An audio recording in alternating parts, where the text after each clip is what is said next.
Following the success of YouTube, in 2007, Justin Kan created a new video-based platform where people, instead of uploading videos, they could live stream video instead. The site was called Justin.tv, and though no one knew it yet, it would spark a cultural revolution like no other, and give birth to superstars. Justin.tv was chaos at first. A wild, unfiltered experiment, where people streamed whatever they wanted, gaming, bad karaoke, or sometimes just sitting there, talking to a handful of strangers in chat. It was very messy, and it was very amateur, and it was the birth of live streaming. Then a pattern emerged. A quiet corner of the site began to take over. Gamers, people broadcasting World of Warcraft, StarCraft, League of Legends. There was something special about it. Watching a skilled player do the impossible felt more immediate than television and more interactive than YouTube. And by 2011, the founders couldn't ignore it. Gaming wasn't just a category. It was the category of the website. So they split it off, gave it a name that suggested movement, energy, and flow, which is where Twitch was born. The year was 2012, and Twitch was growing, but it needed their one game, which they found in a game that was about to define Twitch, and that game was League of Legends. League wasn't just popular, it was a global phenomenon with millions of players playing every single day. But on Twitch, it became something more. Streamers rising from obscurity to dominate ranked ladders. Pros showing off their mechanics live in front of tens of thousands. One of the first League streamers who transitioned from Justin.tv was Guardsman Bob. Bob was one of the streamers who set a precedent for early League streamers and paved the way for the platform's unborn stars. Come on, pentakill! No? Must have my pentakill. And someone who took it even further was Faker, who came up just after. He was a pro player who had now turned to an entertainer on Twitch. Faker popularized the idea of star power in esports and streaming. People tuned in to watch him, and not just the game. From this era, the format that was about to only get bigger was now created. Twitch was only growing, becoming more and more mainstream, but there was one person who solidified this growth, and at this time, he was about to change the entire course for the history of live streaming. He was Tyler 1. Up until this point, streamers went viral or achieved success purely based on skill. The level of skill a streamer had defined their success, which wasn't the case for Tyler. Tyler instead achieved his insane level of success through his personality. His rise to fame in the League of Legends scene was the embodiment of toxic gameplay. He intentionally griefed games, flamed teammates, and trolled around. He eventually managed to build a huge audience from this blueprint that he created.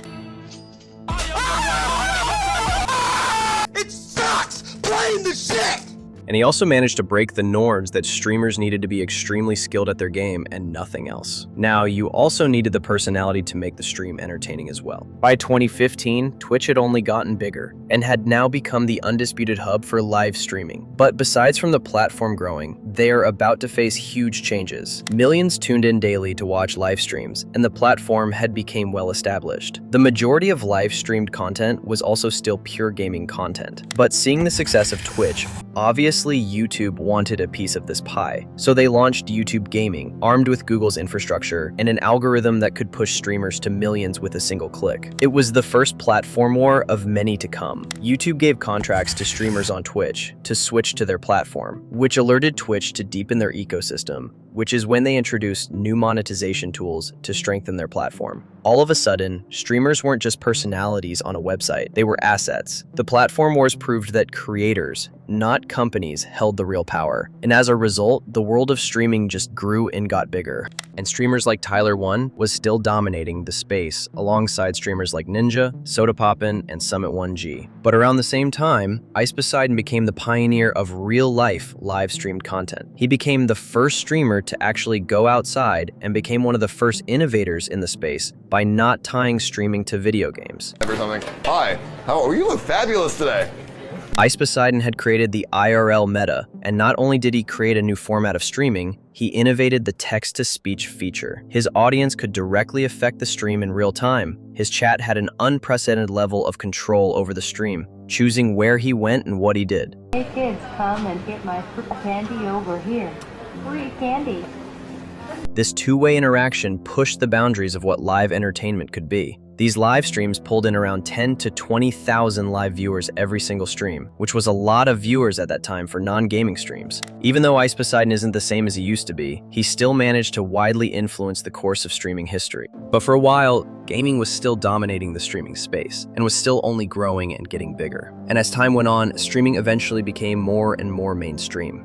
League of Legends was still thriving. Fortnite had come along and took over the world, and more streamers had risen to fame, such as Pokimane, XQC, Dr. Disrespect, and many more that you're probably familiar with. But as we all know, the coronavirus eventually hit in 2020, and this caused streaming culture to change forever. The planet locked down, everything went silent, concerts were canceled, streets were emptied, and in that sudden, eerie stillness, millions turned to what they had, which was their screens. This caused streaming to explode, as most people needed constant entertainment in a time like this. With no sports, no live events, no social life, people turned to these chat rooms and live streams. And the viewership hours grew from 3 billion to around 5 billion hours watched in just a few months. Something shifted. Streaming stopped being that weird online thing and became quite normal. With streaming seeing very large success like this, it was obvious to take a new course of action.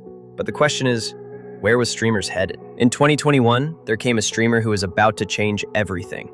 Aiden Ross. Before he became known as controversial and the face of Kick, he blew up on Twitch. His first signs of success was similar to most other streamers. He played games with friends and added his unique personality to it. But at that point, Aiden hadn't done anything special yet. It was when Aiden stopped playing video games that everything shifted. Aiden instead started doing reality-based streaming following Ice Poseidon's old format. Aiden started streaming with other personalities, especially rappers, which was the format that boosted his status and officially changed the world of streaming. What happened was that Aiden's streams would turn into short clips from his stream highlights, and those clips would go viral on other platforms.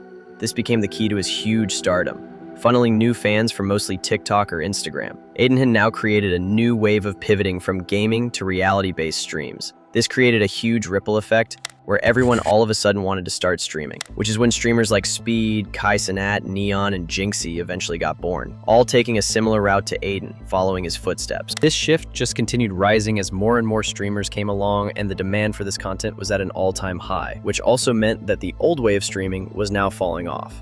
A successful stream now needed to be more entertaining. Streamers were now just innovating with every stream that they had, improving their craft with every stream that went by. At this point, you just had to get crazier, better, and more entertaining, which is exactly what these streamers did. They invested in their setups, they started inviting guests, they created new concepts of streams, they innovated fun games to play. The bar for succeeding as a streamer had risen to an all-time high as this had become the new standard. Now, if we turn the clock back to 2023, there is one crucial phase of live streaming that we haven't gone into yet: the Kick disruption. By 2023, streaming had reached critical mass, a media empire built on bedroom webcams. But with Twitch tightening its rules and ad policies, a new player stepped into the ring. Loud, controversial, backed by gambling money. Kick. It didn't just arrive, it disrupted. Offering better revenue splits and fewer restrictions, Kick positioned itself as the anti-Twitch. And to prove it, it made the most expensive bet in streaming history: $100 million to XQC, Twitch's biggest variety streamer, to jump ship. Suddenly, the power dynamics flipped. Viewers weren't tied to platforms anymore. They were loyal to people. Wherever XQC went, viewers followed. Kick wasn't just launching a site, it was launching a revolution. Aiden Ross, already known for pushing the boundaries on Twitch, became one of Kick's loudest, most visible faces. He wasn't just streaming, he was helping shape the culture of the platform itself. Kick represented a new era, unfiltered, unscripted, and sometimes uncomfortable. It blurred the line between content and chaos, and it forced everyone, Twitch, YouTube, the streamers themselves, to ask, what is streaming actually becoming? From a single man's experiment to a multi-billion-dollar industry, streaming built something no one expected, and it has created stars in many shapes and forms. If you enjoyed this video, make sure to leave a like and subscribe so you don't miss another one of our videos. Thanks for watching.